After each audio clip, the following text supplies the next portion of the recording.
So today we've got a Ford Mustang with the 4-liter V6. We're changing the alternator and the battery has already been removed. So jumping right into it, I'm taking off the belt right here using a 3/8 ratchet to pull the tensioner back and remove the belt from the alternator pulley. Now that the belt's off, we're going to take the mounting bolts off. The first one we're going to get with the Hercules mid-torque impact is this 15mm nut. Next, to remove the alternator from the mounting bracket on the motor, we're going to remove 2 more 13mm bolts.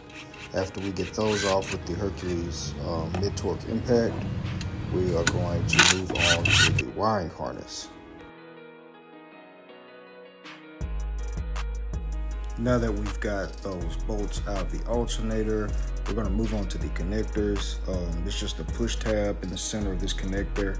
Sometimes you may have to put the bolts back into the alternator mounting bracket so that you can remove the connector. Sometimes they're stiff, the heat cycles of the engine gets them old and brittle, and sometimes they're easier to crack along with being kind of harder to remove.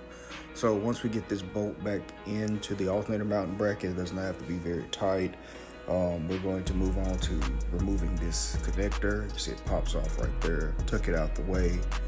Remove the bolt that you reinstalled, and sometimes the alternator will kind of jam it up. Just take the impact, knock it out real quick.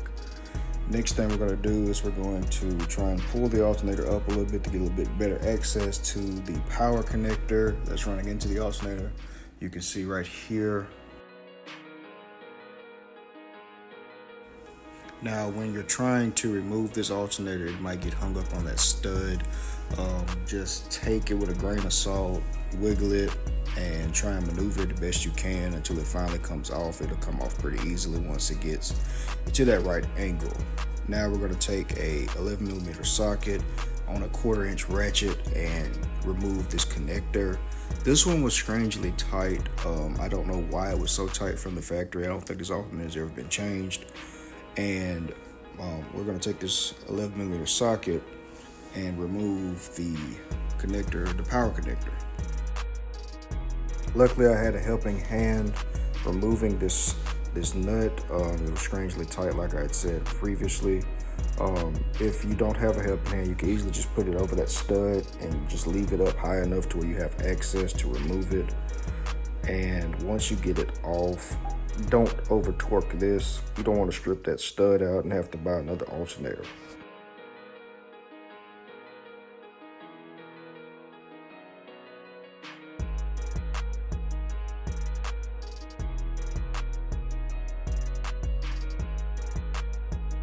We've got the alternator in, and now we're going to go back in reverse order. First thing we're going to do is we're going to reconnect our 2 connectors. We've got that pinned connector that's going to go in the back of the alternator, just simply snaps in. And then your power wire, which goes over that stud. When you're reinstalling this, use the new hardware, and keep in mind that sometimes the new hardware is different size than what came off of it originally.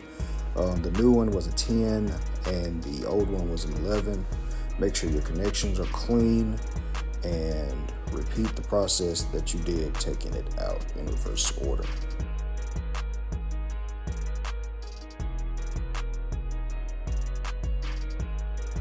Now, one final note, when you're putting the alternator belt back on, or your serpentine belt, make sure that all of the pulleys have the belt centered, as well as everything is lined up.